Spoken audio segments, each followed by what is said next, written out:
স্বাধীনতা আমরা তাদের ফিরিয়ে এনে দিতে প্রতিজ্ঞাবদ্ধ।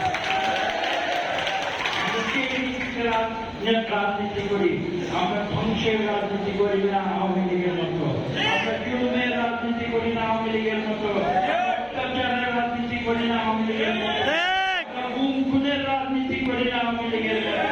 আমাদের শহীদ প্রেসিডেন্ট রহমান, দেশনেত্রী বেগম খালেদা জিয়া এবং জনাব তারেক রহমান আমাদের সেই শিক্ষা দেন নাই। আজকে এই জাতীয় দলের উদ্দেশ্যের সদস্য এবং নেতৃবৃন্দের উদ্দেশ্যে আমি শুধু এই আবেদন জানাবো যে আসুন আমরা সবাই মিলে মিশে আমরা বাংলাদেশকে একটি সত্যিকার গণতান্ত্রিক রাষ্ট্র হিসাবে গড়ে তুলব।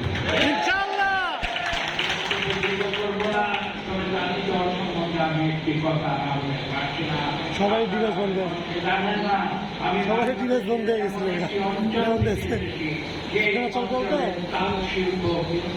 আজকে নয় ও একটা যে মোবাইল চেঞ্জ করছে, যাকে লাগানো এটা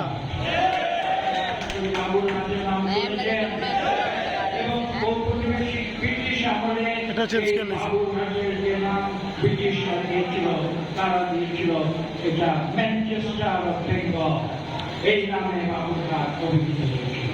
কেন অভিহিত হয়েছিল?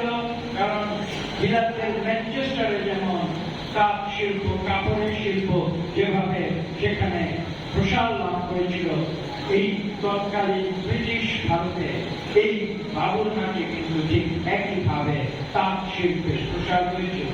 আমি আজকে আপনাদের উদ্দেশ্যে স্পষ্ট ভাষায় একটি তথ্য দিতে চাই। আপনারা জানেন, আপনারা নিজেরা সবসময় আমরা তর্ক করে বলি বাংলাদেশের যে গার্মেন্ট শিল্প এটা বিদেশে প্রসার লাভ করেছে এবং বিদেশে গার্মেন্ট শিল্প রপ্তানিতে বাংলাদেশ সর্বোচ্চ স্থানে না থাকলেও আমরা আশা করি এখন দ্বিতীয় স্থানে এখনো আছে এবং সারা বিশ্বে পশ্চিমা বিশ্বে গার্মেন্ট শিল্প সরবরাহ করে থাকে।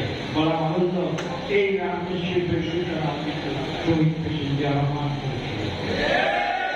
কিন্তু পাশাপাশি আপনাদের উদ্দেশ্যে আমি আরেকটি কথা বলবো, শুধু গার্মেন্ট শিল্প নয়, শুধু গার্মেন্ট শিল্প রপ্তানির জন্য নয়, আমি আপনাদের উদ্দেশ্যে স্পষ্ট ভাষায় বলে দিতে চাই। আজকে যে বাবুরঘাটের কথা বলেছি, আমাদের পাবনা অঞ্চলের কথা বলতে পারি, চট্টগ্রামের কিছু কিছু অঞ্চলের কথা বলতে পারি। বাংলাদেশের কতগুলো প্রসিদ্ধ জায়গা আছে যারা প্রাচীন কাল থেকে রপ্তানির জন্য নয়, এই দেশের মানুষের পরিধানের জন্য তারা বস্ত্র উৎপাদন করে এসেছে। এবং আমি তাদের শ্রদ্ধা জানাই, তাদের উদ্দেশ্যে আমি বলতে চাই যে আপনারা শুধু বিদেশে রপ্তানি করার জন্য নয়, দেশের মানুষের সেবা করার জন্য, মানুষের পরিধানের যে কাপড় মানুষকে ভদ্র সমাজে একটি সিভিলাইজ সোসাইটিতে রূপান্তরিত করে, সেই কাপড় কিন্তু বাংলাদেশের জাতি সমাজ তৈরি করেছে। তাদেরকে নিয়ে গর্ববোধ করি এবং আমি বিশ্বাস করি আজকে আপনারা শহীদ প্রেসিডেন্ট জিয়া রহমান 1980 সালে আজকে থেকে 45 বছর আগে এই বাংলাদেশ জাতীয়তাবাদী জাতীয় দল শহীদ প্রেসিডেন্ট জিয়া রহমান যখন সৃষ্টি করেছিলেন, তিনি কিন্তু উপলব্ধি করছিলেন, করতে পেরেছিলেন যে এই তাঁত শিল্প বাংলাদেশের একটি অমূল্য সম্পদ এবং সেই কারণে এই তাঁত শিল্পের প্রসারে এবং সেই পরবর্তীতে বিদেশে কাপড় রপ্তানিতে শহীদ প্রেসিডেন্ট জিয়া রহমান অগ্রগামী ভূমিকা পালন করেছে, যার সুফল আজকে বাংলাদেশের মানুষ পাচ্ছে।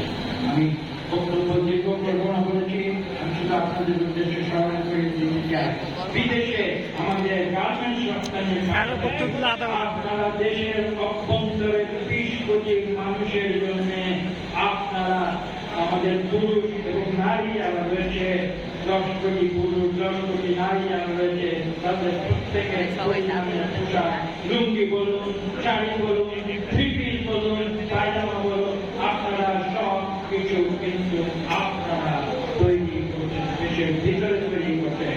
এই গর্বের অধিকারী কিন্তু বাংলাদেশের জাতি সমাজ এবং তাদের সেই সুনাম আপনারা উঁচুতে তুলে ধরবেন এই প্রত্যাশা ব্যক্ত করে আপনাদের সবাইকে ধন্যবাদ জানিয়ে এই 7ই নভেম্বরের যে ঐতিহ্য সেই ঐতিহ্য আজকে সুবর্ণ জয়ন্তীতে আমরা